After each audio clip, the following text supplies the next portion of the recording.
વડોદરા ગ્રામ્ય પોલીસ દ્વારા દારૂની હેરાફેરી સામે ચાલી રહેલા ઓપરેશન પરાક્રમ અંતર્ગત મોટી કાર્યવાહી કરવામાં આવી છે। વડોદરા તાલુકા પોલીસે મુંબઈ દિલ્હી એક્સપ્રેસ હાઈવે પર ગોકુળપુરા ગામની સીમ પાસેથી વિદેશી દારૂ ભરેલી આઈસર ટ્રક ઝડપી પાડી છે।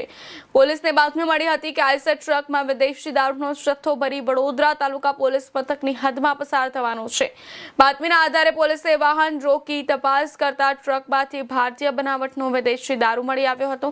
પોલીસે કુલ 394 પેટીમાંથી 7,584 બોટલ ટીન જપ્ત કર્યા હતા, જેની કિંમત 20,41,000 હતા। 41,056 રૂપિયા હોવાનું સામે આવ્યું છે। પોલીસે વલસાડ જિલ્લાના બલીઠા ગામના ગોંડલ ફળિયામાં રહેતા 21 વર્ષીય ડ્રાઈવર મુસ્લિમ યુસુફ શેખની ધરપકડ કરી છે। આ ઉપરાંત દારૂની હેરાફેરીમાં ઉપયોગમાં લેવાયેલી આશરે 10 લાખ રૂપિયાની આઈસર ટ્રક અને મોબાઈલ ફોન અને 70 પ્લાસ્ટિક કેરેટ પણ કબજે કરવામાં આવ્યા છે।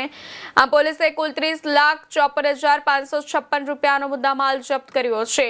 દારૂનો જથ્થો ભરી આપનાર મુંબઈના બોરીવલી ઈસ્ટમાં રહેતો કમલેશભાઈ કાજી સહિત અન્ય એક આરોપી હાલ ફરાર છે, જેને ઝડપી પાડવા પોલીસે તપાસ હાથ ધરી છે। વડોદરા તાલુકા પોલીસ મથકના પીઆઈ જે.કે. ડાંગર સહિતની ટીમે સમગ્ર કાર્યવાહી હાથ ધરી હતી। પોલીસે પ્રોહિબિશનનો ગણનાપાત્ર ગુનો નોંધી વધુ કાયદેસરની કાર્યવાહી શરૂ કરી છે।